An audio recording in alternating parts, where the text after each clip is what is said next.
11:11 with Jenna. 11:11 with Jenna. Look at this. 11:11 with Jenna.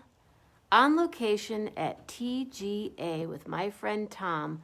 But this is where I'm starting out. This is a portable wire recorder. Oh my goodness. Is that the coolest thing you've ever seen? I love the color. Wow. I'm going to have to learn more about this, but whoever's here, and it might be William D. If it's William D., you're going to appreciate this show. I am going live on location today at TGA in Benton Harbor, Michigan, with my friend Tom. There you are, sir. How are you? Real good. Good morning. Good morning. Wow. I just love coming here to work and get things recorded, but you've done it all. Well, it's been a long time, and I can't believe how long it's been. It just seems like yesterday. And the unit that you were just looking with, the wire recorder, my folks bought that for me in 1947. 1947. And got to work with it. And that format lasted up until around 1954, somewhere in that neighborhood, where audio tape came in, and drove it out. And the wire recorder is from the Second World War. They used a lot of them on the radio, and the military used them also. So is this? I see. So it'll play a record also, and you could put record the record onto the wire. You put the record on here and record, and built in Chicago. It was distributed in Chicago. Okay. Where it was made, I don't remember. So that's where it started. Pardon? That's where it started for you. Yeah. Knight was a big distributor of microphones, audio, as big as it was. It could be in 1947, right after the war. And I just seemed like it was natural that I wanted to be involved in it. And I was probably 7 years old at the time. And worked on my dad's farm, got to drive a tractor at like 7 years old, and actually be able to work in the fields and that. And in Coloma, or where did you grow up? It was just outside of Benton Harbor here on Empire, and the farm stretched for a long ways. I can't remember the name of that road, but it went forever. And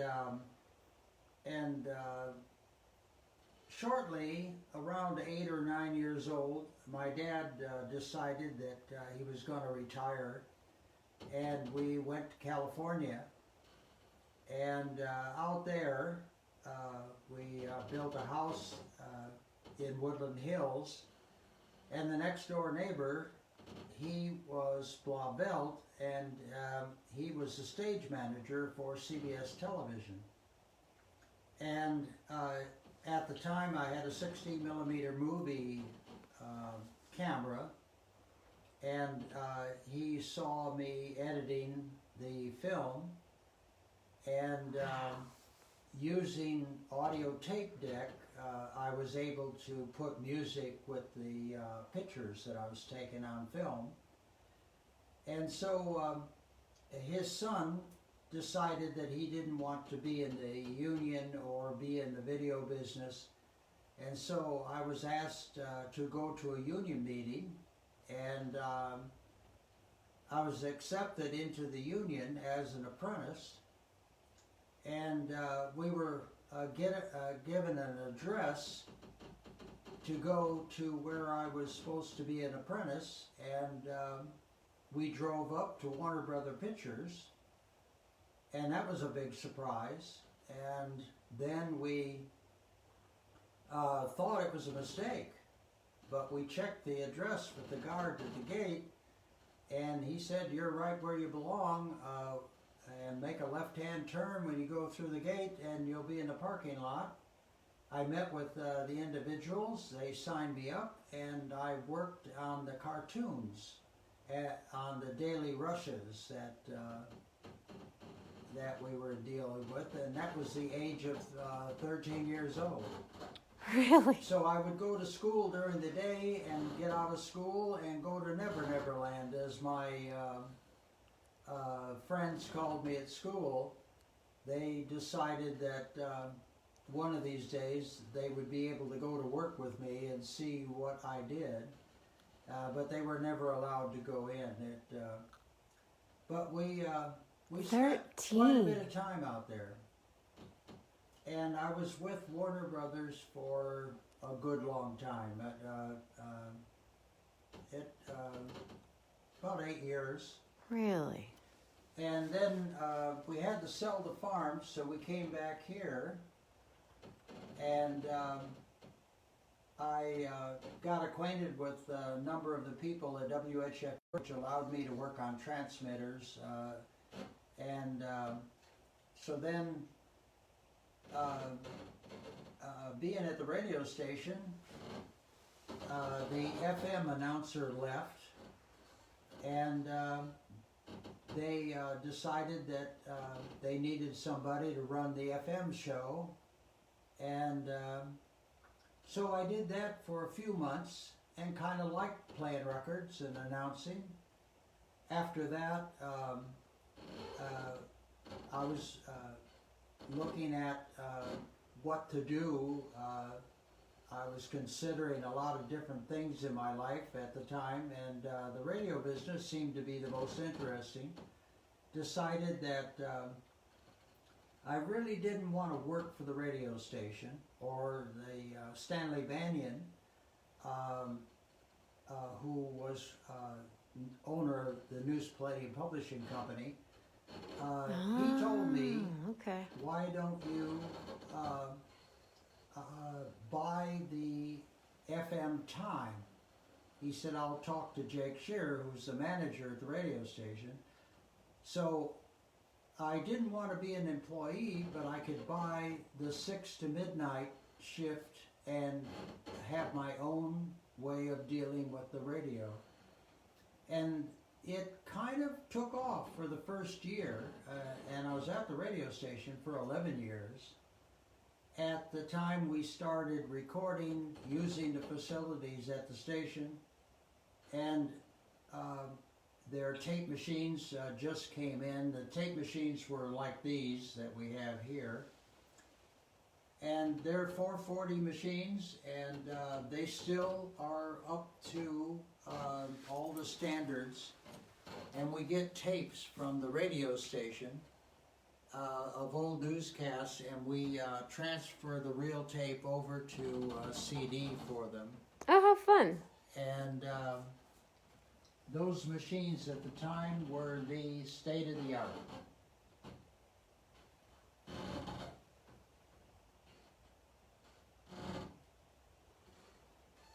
And there it is, Yeah. the Whirlpool. You worked. You Yeah, did a lot that of work was- with my dad back in the day. Yeah. That was interesting. That shirt was from down at the Laverne complex of Whirlpool. Mm-hmm.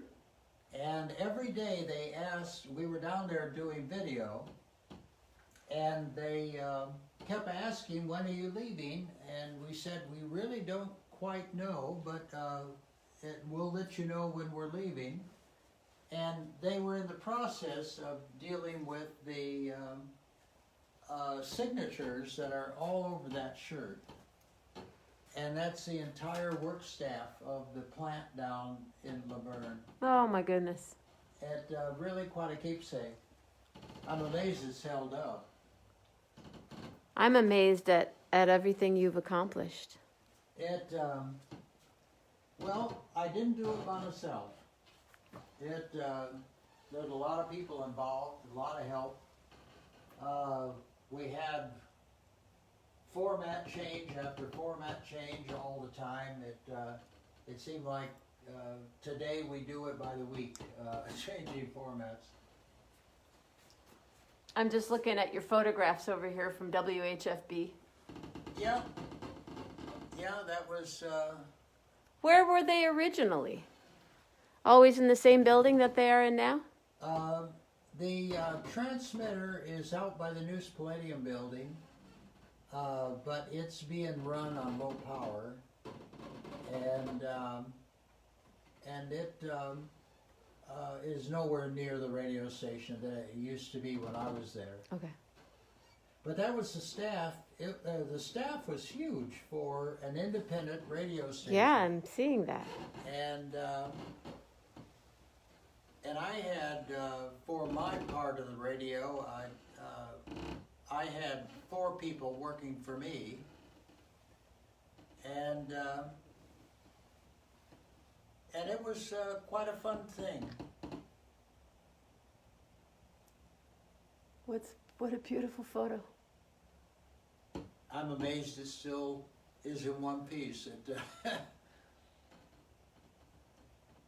That's myself there, and then in the middle is Munson Robinson, the chief engineer, and Dean Manley was the other engineer.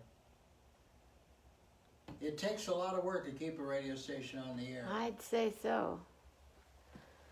And then all this equipment you've acquired over the years, you've Correct, yeah. been able to. This John Chase was the farm director for WHFB Radio, and he was the president of the Association of Farm Directors for Broadcasting. And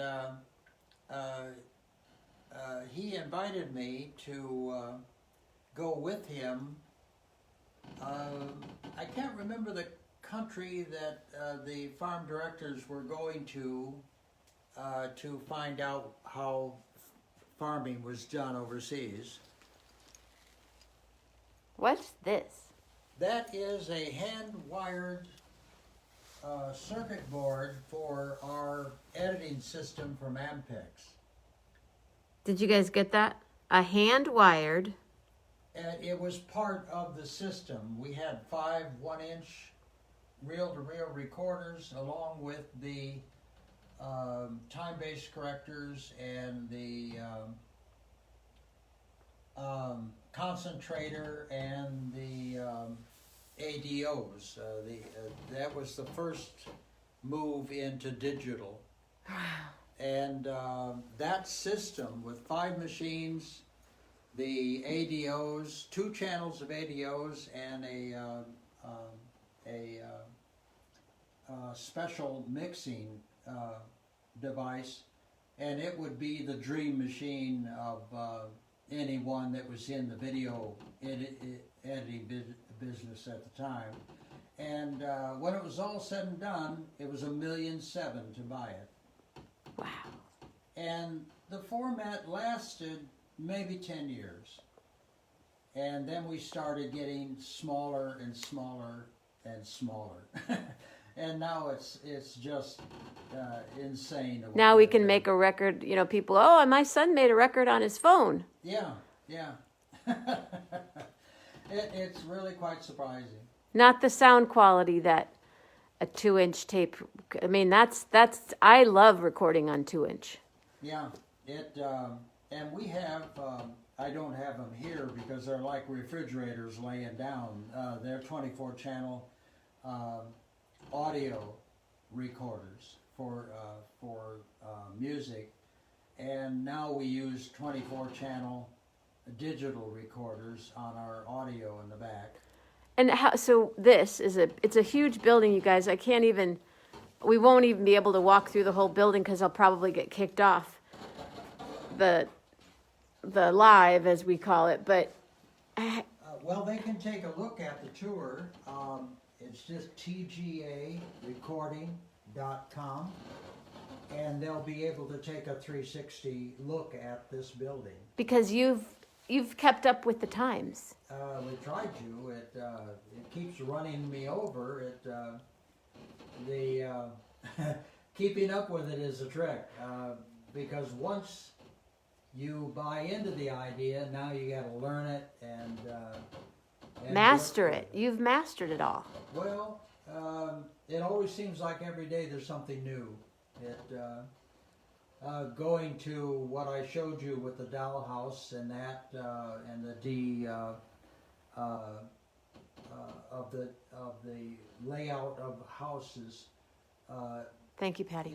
Is going to be interesting for the real estate industry to start accepting this new technology to sell houses. Because with the mask and all of the things that are involved,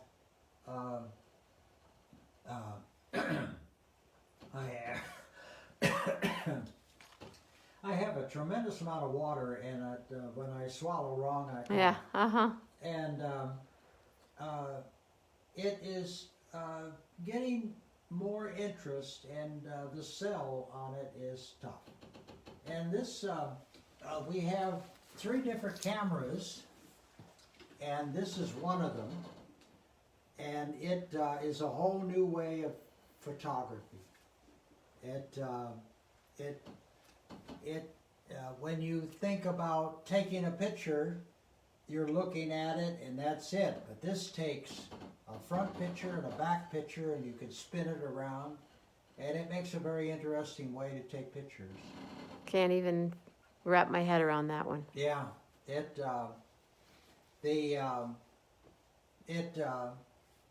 looks simple. I'll start this up. I should have had it started already, but it doesn't take much to get it excited. And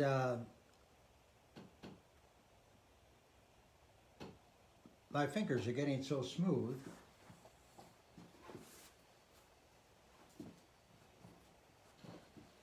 There you go. And it's counting down now. 5. And it's taking 4, pictures right 3, now. 2. When it's done, it just did that. It'll do it again. Okay, and then over here,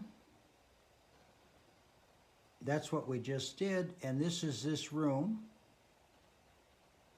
I don't know if you can see that or not. Hey! But there's you. There we are. And there's you. yeah. And that's what's going on there. That's incredible.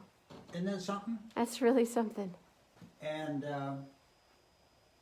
we have managed to do things. We started out with movie film for United Way, and we donated our time over the years. Thank you.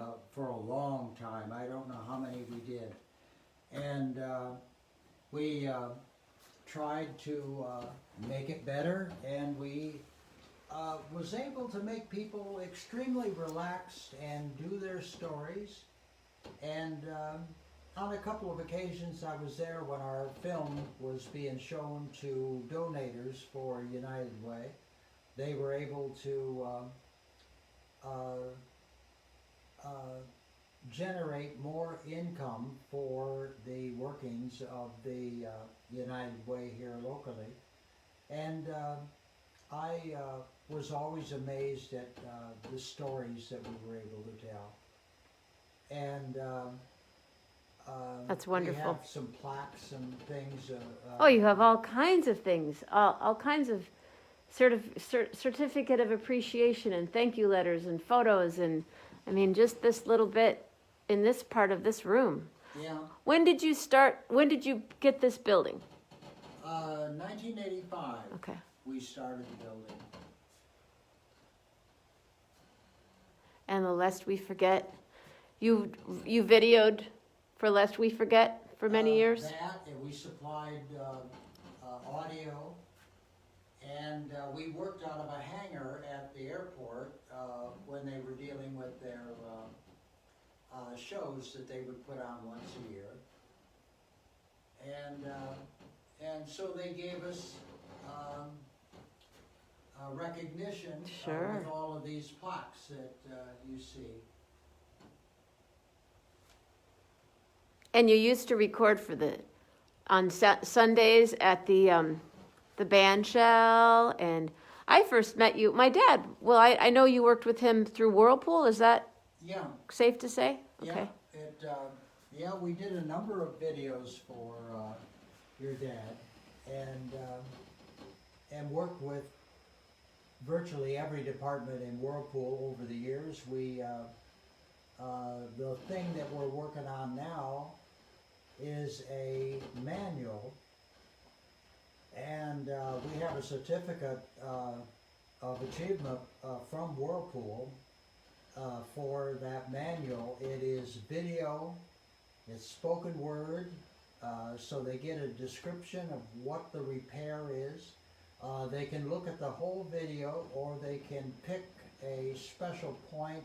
They say they have a bad pump, and they now how to take the pump out, how to service and put it back in, or replace the part totally. With part numbers and everything. It's a very complete manual. We have a letter of thank you from Brazil, where the brand new repair guy for that particular company in Brazil wrote us a letter thanking us for that manual and how it worked. Congratulations. I normally, if I were interviewing you from Zoom, I would have an applause button and I would give you another standing ovation. So far, I would have given you about 10 standing ovations. Yeah. And we've done car commercials. We've introduced product. A very strange one. I can get you one.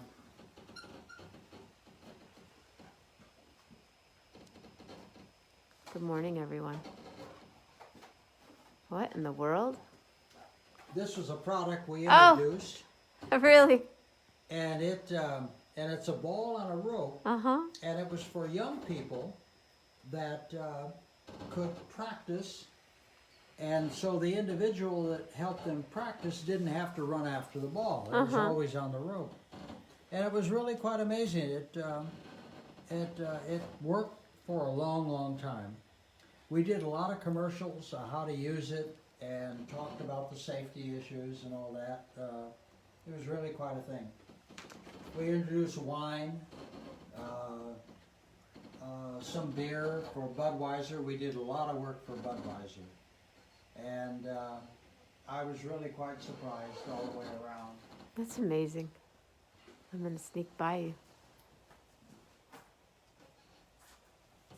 And if some of you remember, that's an 8-track. Yeah, there's 2 of those around here and they still work. What's this award for?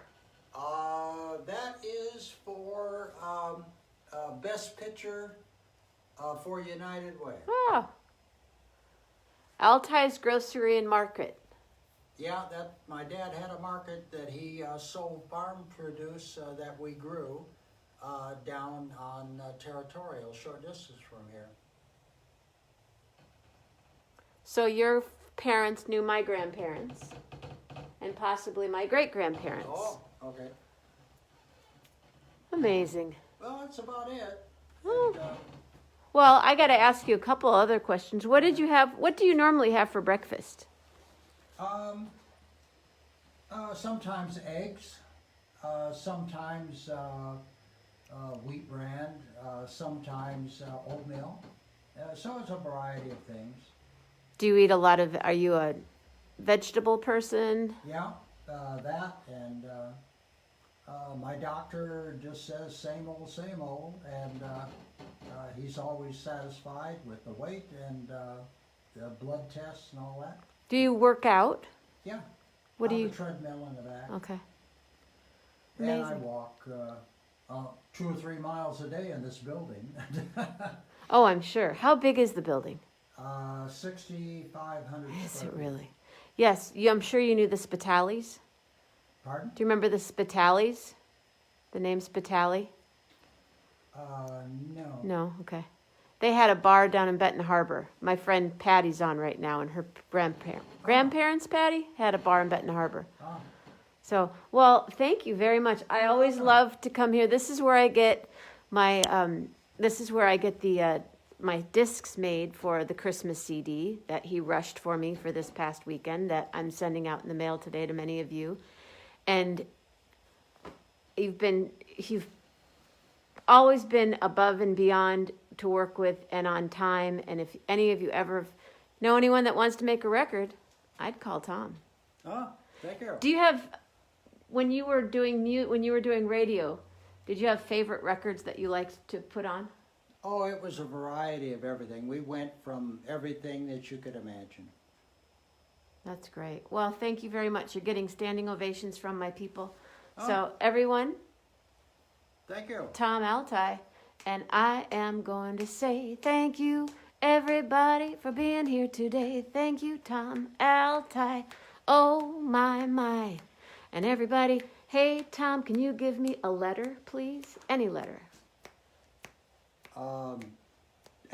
A. A, that's where we start, hey, and we will say, hey, I'm so glad to be here today with Tom Altai at TGA, and everyone have absolutely beautiful thoughts, awesome words, and an amazing heart.